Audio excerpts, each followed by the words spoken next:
Greetings again, curious acolytes of the galaxy, and welcome back to the archives. When Order 66 was issued, the very first thing that Palpatine did before he sent out the transmission all over the galaxy was initiate Operation Nightfall. For those of you who don't know, Operation Nightfall was the code name given to the protocol for Vader and the 501st to storm the Jedi Temple on Coruscant and completely wipe it off the star maps. The entire thing lasted only a couple hours, as the Jedi in the temple were caught completely off guard by the assault. Anakin walked through the temple doors, and the legions of clone troopers followed, and they got in with no resistance at all because of the simple fact that the Jedi had assumed that the clones had arrived there for extra security. There is, however, something noticeably missing in this equation. Where were the Jedi Temple Guards? In a few recent videos, we have been discussing at length the Sentinel class in the Jedi Order, and the branch that the Sentinels are most notably associated with are the Temple Guards, who are sworn to protect the temple with threats such as this. So, where were the Jedi Temple Guards during Order 66 in Operation Nightfall? Why didn't they stop or at least question the 501st? And why didn't we see a single one out there protecting the younglings or the archives? Well, today, acolytes, we'll be opening up another holocron, and hopefully we can shed some light on the subjects as well as offer a unique theory about the Temple Guards post Order 66. To begin with, there is the obvious out-of-universe explanation for this, which is that George Lucas hadn't come up with the idea of the Temple Guards at the time of the release of Revenge of the Sith. However, there are canon explanations in-universe for why we don't see them present. The Jedi Temple Guards most definitely were in the temple that night, and it is known that a small group of them killed wave after wave of clone troopers coming towards the youngling chambers, as well as the archives, though their numbers were remarkably fewer due to a very specific circumstance and an ultimate betrayal. Way before this happened, the Jedi Temple Guard that would soon become the Grand Inquisitor had already been plotting his betrayal and his turn. We all know the story by now of the Grand Inquisitor, how he was once a Jedi Temple Guard swayed to the dark side after he had become disillusioned by the impassioned speech given by Barriss Offee, one given during her trial. The Grand Inquisitor had decided to completely renounce his position from the Jedi Order, but soon he somehow heard tale of Imperial Operation and the coming operation known as Nightfall, likely from Sidious directly, who used this opportunity to great effect. He kept watch and waited for the moment to come. Whenever he saw Vader and the 501st marching for the temple from afar, he sprung from this single moment. Like the Sentinel's very own Judas, the soon-to-be Grand Inquisitor came to them and stabbed them in the back. We weren't told exactly in the lore how he did this, but just that he had surprised and killed a great many of the Temple Guards, practically opening the front door for Vader. He would later be rewarded for this by the Emperor, who then made him the Grand Inquisitor.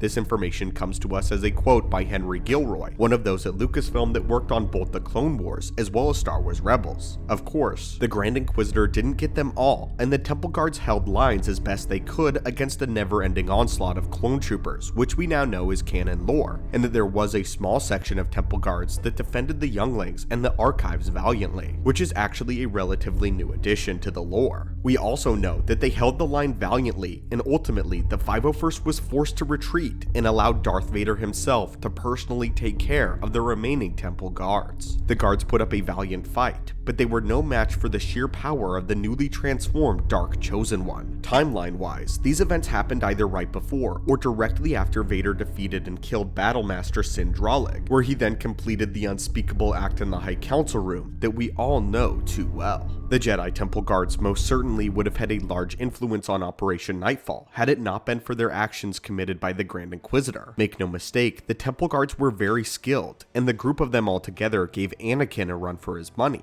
At least for a little while. Yes, they too were defeated, but had there have been more of them, the outcome may have been quite different. I do not by any means think that they would have killed Vader, but I do think that they would have successfully stalled him long enough for other Jedi to have smuggled out the younglings. If the guards had stalled Vader long enough for Sin Drallig to enter the fray, then it would have cost Darth Vader a great deal of time that he could not afford. The Jedi Temple Guard was established specifically to combat this sort of thing from happening. If you remember the sacking of Coruscant during the Great Galactic War as carried out by Darth Malgus, what passed for a Temple Guard then were non-force sensitive men in haptic suits with with blasters. Had these droves of temple guards been like Jedi, the sacking of Coruscant may not have happened and they would have stopped Malgus. So, the Sentinel-powered guard was put in place, and their mere presence was enough to quell any hostility that arose both in and outside of their sacred walls. Their role as being like the Jedi police gave them a lot of authority, but with that, they had to back it up with being skilled enough to handle a Jedi or even a Sith threat. The Grand Inquisitor knew this better than anyone, and he knew he had to kill as many as possible before Operation Nightfall ever began.